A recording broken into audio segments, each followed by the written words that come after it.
Histoire de Glénot, le philanthrope. Avant de devenir Glénox, le chevalier gentleman, je devais apprendre à aider les autres. J'ai suivi mon intuition, alors j'ai commencé par donner de l'argent à ceux dans le besoin. Par exemple, quelqu'un qui avait des dettes ou encore un sans-abri. En tout cas, j'ai aidé les plus démunis, ne voulant pas être à découvert. J'ai fait des dons anonymes à des associations de tout genre, surtout les associations d'animaux en voie d'extinction. Comment l'être humain peut être aussi cruel?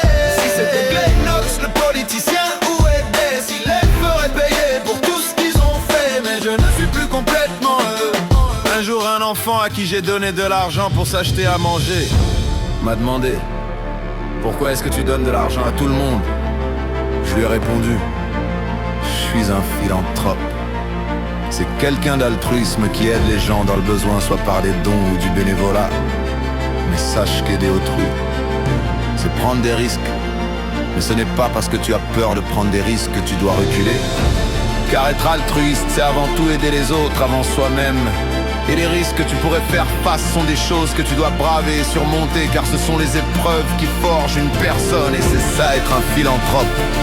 Et Glénox le logique a dit: être quelqu'un d'altruisme, c'est de complètement aider quelqu'un, et non de faire les choses à moitié, comme choisir d'aider quelqu'un sans prendre des risques.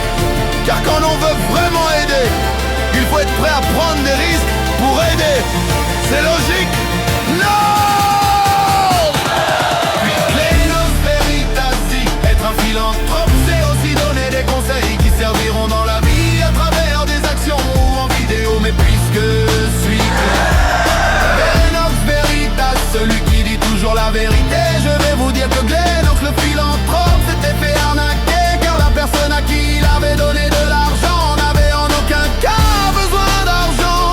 Du coup il s'était fait voler, mais ça ne l'a pas découragé, car ce n'est pas cette mésaventure qui le feront abandonner, continuer son périple.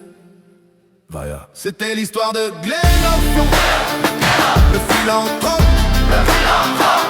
Hey, yeah, hey, yeah. C'était l'histoire de Glénox, le philanthrope. Hey, yeah. Alors qu'avez-vous pensé de cette histoire du grand sage que je suis? Hey.